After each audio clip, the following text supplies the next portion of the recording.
In Buddhism, the term Parinirvāṇa is commonly used to refer to nirvana after death, which occurs upon the death of the body of someone who has attained nirvana during his or her lifetime. It implies a release from the Saṃsāra, karma and rebirth, as well as the dissolution of the skandhas. In some Mahāyāna scriptures, notably the Mahāyāna Mahāparinirvāṇa Sūtra, Parinirvāna is described as the realm of the eternal true self of the Buddha. Nirvana after death. In the Buddhist view, when an ordinary person dies and the physical body disintegrates, the person's unresolved karma passes on to a new birth, and thus the karmic inheritance is reborn in one of the 6 realms of Saṃsāra. However, when a person attains nirvana, they are liberated from karmic rebirth. When such a person dies, the physical body disintegrates, and this is the end of the cycle of rebirth.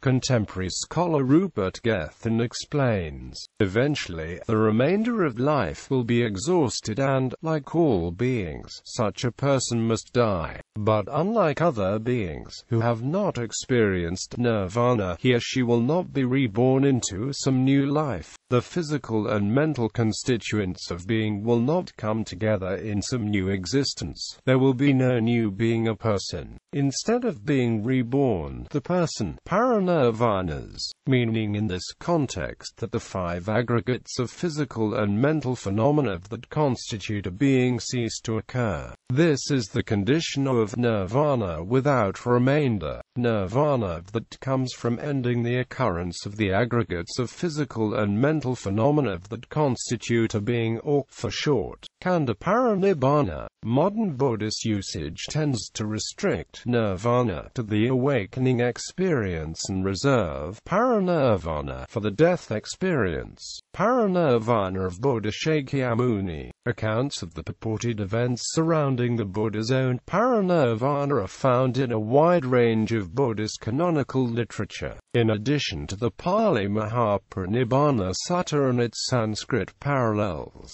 the topic is treated in the Samyutta Nikāya and the several Sanskrit parallels, the Sanskrit-based Ekottara and other early sutras preserved in Chinese, as well as in most of the Vinayas preserved in Chinese of the early Buddhist schools such as the Sarvastivadins and the Mahasamsakas. The historical event of the Buddha's Parinirvāna is also described in a number of later works, such as the Sanskrit Buddhagita and the Avadana Sattaka and the Pali Mahavamsa. According to Be'o, the oldest core components of all these accounts are just the account of the Buddha's Parinirvāna itself at Kusinagara and the funerary rites following his death. He deems all other extended details to be later additions with little historical value. Within the Mahāparinirvāna Sutta, the Parinirvāna of the Buddha is described in the Mahāparinirvāna Sutta. Because of its attention to detail, this Theravada Sutta, though first committed to writing hundreds of years after his death, has been resorted to as the principal source of reference in most standard studies of the Buddha's life.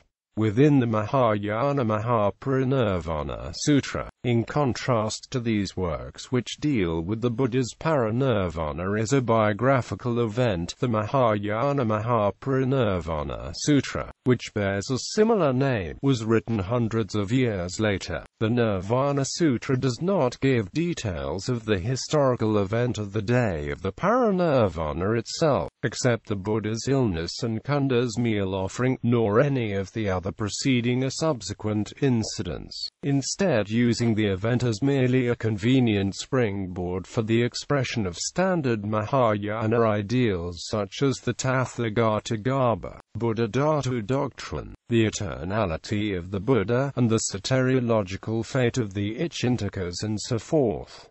Location of Gautama Buddha's death and Parinirvāna. It has been suggested by Waddell that the site of the death and Parinirvāna of Gautama Buddha was in the region of Rampova. I believe the Kusinagara, where the Buddha died, may be ultimately found to the north of Betia, and in the line of the Akoka pillars which lead hither from Patna.